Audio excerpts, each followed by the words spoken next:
Hi, and welcome to Explore, a Canadian Geographic podcast brought to you by HBC Heritage. I'm your host, David McGuffin.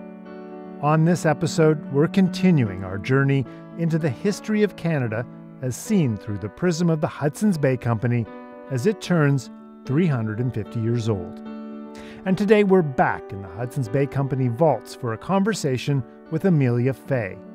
She's the curator of the HBC collection at the Manitoba Museum in Winnipeg.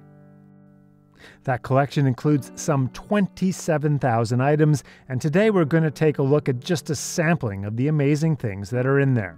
For instance, we'll learn what those stripes and colors mean on the iconic HBC point blanket, and why there's an argument for moccasins being just as important as the canoe in the development of the fur trade. And we'll look at some early items from that late 19th century moment when the Hudson's Bay Company began its shift from being fur traders to an international retail giant. Amelia helpfully sent us pictures of all the items she describes. You can find them on our website at cangeo.ca/explore. So, without further ado, let's join Amelia Fay deep in the vaults of the HBC collection, starting off with those classic striped point blankets, which we learn are almost as old as the company itself. I think when a lot of people think about the Hudson's Bay Company, I was even talking to an American friend of mine who doesn't really know much about the company, but knows the blankets. So tell us about the blankets as this sort of iconic emblem of the company. Like, when did they appear and what is their purpose early on? So blankets started to appear relatively early, and the Hudson's Bay Company weren't the only trading company that used these types of wool blankets, but they kind of ended up getting the market on them and known for them, these Hudson's Bay point blankets. And they're really great, and they were embraced by a lot of local Indigenous communities because they're warm. They repel water. They're not entirely waterproof. So they could be made into coats or capotes. The blankets could be used as a blanket. I mean, there's lots of purposes for them. So the blanket was a great trade item for the company quite early on.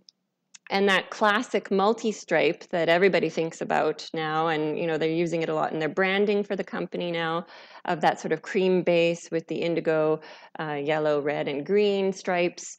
That was one of an earlier patterns as well, and it became popular, and it's kind of remained popular. I think it's their most popular style of blanket. Yeah. And what do we know about the pattern, the colors, the significance of any of that? Yeah, I think people always want to think there's something more significant to them, but it's largely just the dyes that were available at the time that kind of held fast true color. So those dyes were really strong and suitable. They're nice, bold primary colors. So yeah, that seems to be the rationale. There's no deep hidden symbolism or meaning behind those colors. Nice. Now, you brought something in that you found especially interesting, I think, and it's moccasins, yeah, that you have in your collection. Yeah. Do you want to hold up some of those and tell us about what you got? Sure. So I love moccasins. We have over 300 pairs in the collection. But of course, a lot of different communities made and used moccasins. So there's different styles made out of different materials, regional specific, cultural specific things that are unique about them. So I brought out a couple of different styles. But what I love about moccasins is the fact that we often think of technologies and, how when Europeans were coming over, they were bringing all this technology and, of course, local people must have just been embracing all of it. And there were certain things that Indigenous peoples were thinking like, this would be great to incorporate. But the trade went both ways. And so one of the great examples of that is moccasins. And they are a great technological advantage because if you look at pictures of those early, 17th century traders, the footwear they would have been wearing back in England and then arriving on the shores of Hudson Bay in these flat-soled leather shoes, probably not very suitable if you've tramped around up along the coast of Hudson Bay or in the boreal forest. So moccasins that were made by local women would have been hugely important. Having good footwear is hugely important. So of course I brought out a couple different ones. This one here that I'm showing you right now is Gwich'in, and it has moose hair tufting on the vamp. So this is northern Yukon, sort of northwest Territories. Yeah. And it's just like, I love the 3D element of the moose hair tufting because they're pulling tufts of coarse hair up through to make this beautiful pattern. Beautiful They've flower dyed pattern, it. yeah. Yeah.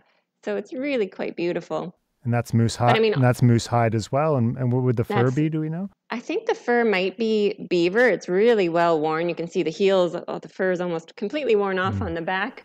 But there are some longer hairs, so I think it might have been beaver at one point. Amazing. Wow. And how old is that, do we think?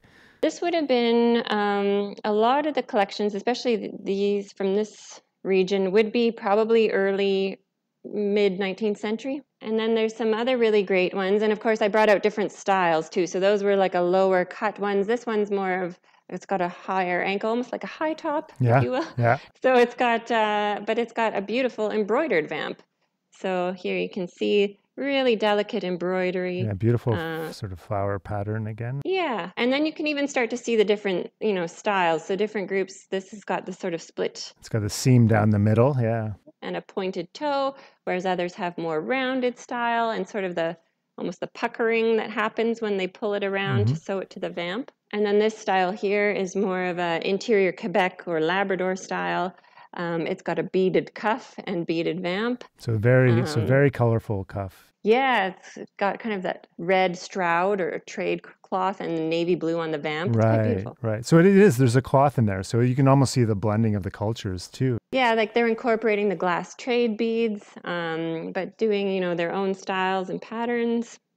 And then the last pair I brought is very kind of plain looking, but it does have this really delicate and beautiful porcupine quill work band right along the vamp too, and those have been dyed and sewn in. Beautiful. Yeah, so I find moccasins kind of sometimes an underappreciated technological advantage that was throughout the fur trade that people probably don't think about. Yeah, but no, hugely important. I mean, and we sort of think of the birch bark canoe, but a lot of what they were doing out there was on foot too, wasn't it? So really. Yeah, and you think about now if you're out hiking or camping and if you don't have good footwear, you're miserable. Yeah. So you want to have the appropriate footwear for the conditions where you're going to be working or hiking or moving about. Yeah. You mentioned back to that first episode too of our podcast in Waskaganish, and there's a story in there about the European boat coming in, a ship coming in, and immediately trying to trade their sort of rotten woolen European clothes for warm furs and skins from the First Nations people. Like they quickly realized they were not well equipped for the journeys they were undertaking, and so that was kind of that sort of opposite trade. We start to see trade moving in both directions. So ideas and different materials and different technologies are going back and forth between different cultures.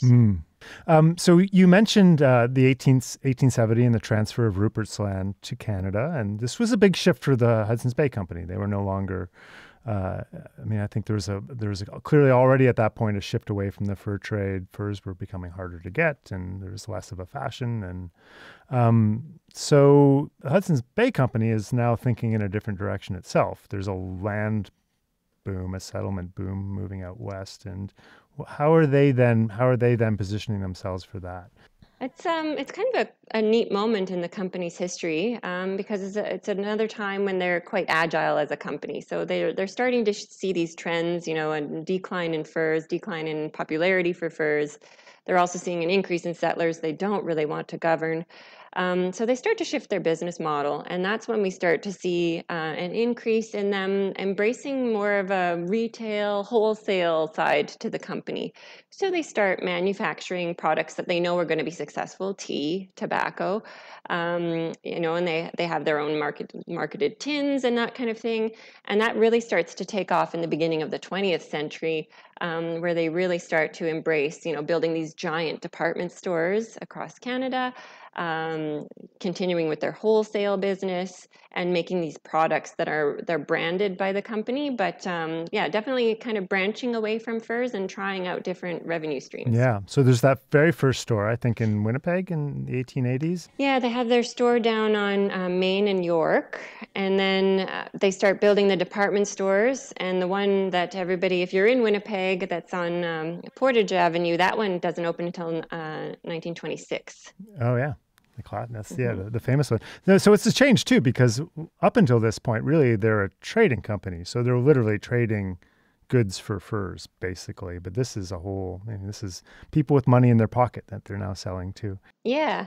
Do you have items that you could show us? We do have a nice collection of some of these products I'm talking about. Mm-hmm. So, they have branded brandy and liquor bottles and tea, tobacco, coffee, all of these things. And what's really cool too is if you're interested in these products, you can go through old copies of the Beaver magazine, which is now Canada's History. Yeah. And they have their full archive available online. And so you can actually go and see some of the old advertisements for these products, which the Beaver magazine, of course, also started in the 1920s. And so, yeah, the pages are filled with them advertising their own products. Yeah. So there's point blanket advertisements, there's advertisements for all of these different products, all as a way to get consumers to kind of buy into their brand and their model. I remember seeing this is an ad or a write-up about they had a section for gold mining, basically, for the gold rush. Like, go to this part of the store where you can get all your gold rush needs. Yeah, I mean, they kind of grabbed onto whatever they could. Even Arctic tourism, we think of that as something relatively recent, but that was something HBC was into as well. So on ships like the Nescopy, they would advertise in the Beaver magazine for these Arctic tours and how you could board the Nescopy in Montreal and go up the Labrador coast and up into the Arctic, in and around Iqaluit, and kind of explore this part of Canada, this remote wilderness. They really marketed it as this unique and remote experience. So it's not something that's new like we think of today. It was something they were getting into in the 20s and 30s. That's amazing. 100 years ago. Yeah, and you sort of think of it as the big news, summer cruise sort of thing to do. That is incredible. Great. Thanks, Amelia. Great. Thanks so much. That was Amelia Fay, curator of the Hudson's Bay Company collection, housed at the Manitoba Museum in Winnipeg. So that's it for this episode of Explore, a Canadian Geographic podcast with me, David McGuffin. Check back in with us next time for our final episode of this special Explore series marking the 350th anniversary of the Hudson's Bay Company. Amelia and I will discuss the importance of items donated by HBC fur traders and factors and the role they played in scientific research. And thanks again to our sponsors, HBC Heritage, for making this series possible. To learn more about the items discussed here today and about the seismic impact of the HBC on the country that would become Canada, visit hbcheritage.ca. Be sure to subscribe to the podcast so you don't miss future episodes. Give us a rating, tell your friends about us, and please be sure to share these episodes on social media. And so until next time, when we explore again, I'm David McGuffin. I think right now we're enjoying very much looking back at the Earth, and it's just a fantastic experience, and I just can't wait to get back and start telling people We about left Simpson about June 10th with the fur brigade, consisting of a number of yacht boats, each manned by 10 voyageurs.